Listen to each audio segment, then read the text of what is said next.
Louis-Marie aime beaucoup le travail manuel.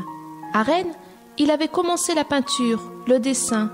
Il avait même essayé la sculpture. Il commence à faire une statue de la Vierge Marie. Il passe des heures à la contempler, à faire son portrait. Plus il la prie et plus il l'aime.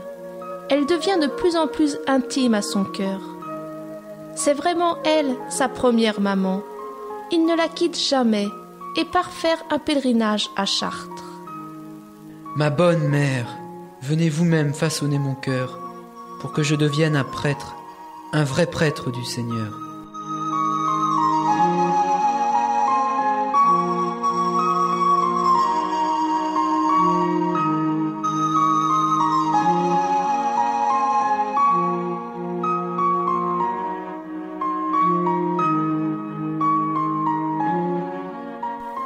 Louis-Marie rentre au vrai séminaire de Saint-Sulpice.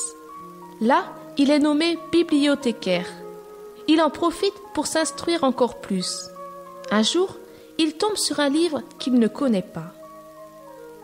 Le saint esclave de l'admirable Mère de Dieu. Mais voilà ce que je cherche. Marie est la reine de mon cœur. Je ne veux désormais rien faire sans le lui demander. Je veux l'honorer, ne faire que ce qu'elle veut, n'aller à Jésus que par elle. Il en parle à quelques camarades et ainsi forme un petit groupe consacré à Notre-Dame. Désormais, tous passeront par Marie pour aller à Jésus. Mais pourquoi vouloir passer par Marie alors que l'on peut aller directement à Jésus ?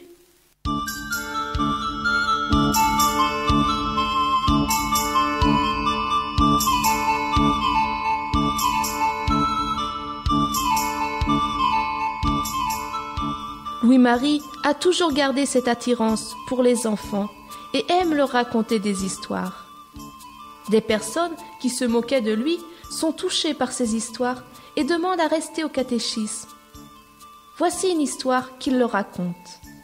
Un jour, un pauvre malheureux apprit que le roi devait venir. Il aime énormément le roi. Il aimerait lui faire un cadeau, mais il n'a rien. Que puis-je offrir à mon seigneur le roi ? Je n'ai rien, rien sinon cette misérable pomme. Je ne peux quand même pas la lui offrir, elle est toute petite, véreuse. Il n'acceptera jamais ce pauvre cadeau. Je sais, je vais la donner à la reine. Elle a un cœur de mère, d'elle, il n'osera pas la refuser.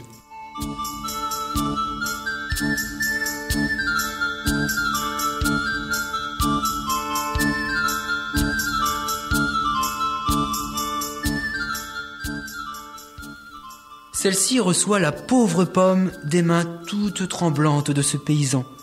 Il n'ose même pas la regarder. Elle commence à la frotter, à l'astiquer. Elle devient toute brillante. Elle la pose sur un plateau doré et l'offre au roi avec beaucoup d'amour. Le roi est très touché et il comble le pauvre paysan. Jamais personne ne lui avait offert une si belle pomme.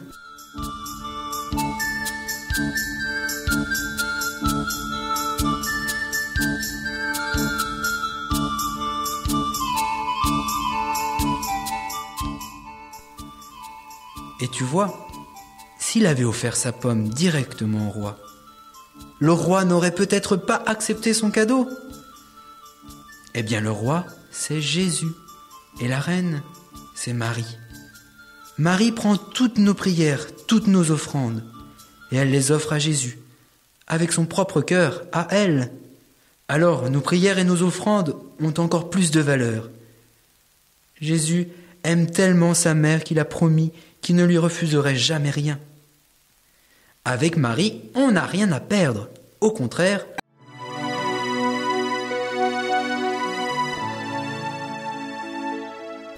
Le 5 juin 1700, Louis-Marie est enfin ordonné prêtre. Il a 27 ans. Sa première messe, il l'a dit à l'autel de la Vierge à l'église Saint-Sulpice. À chaque Eucharistie, il est tellement uni à Jésus qu'on dirait un ange à l'autel.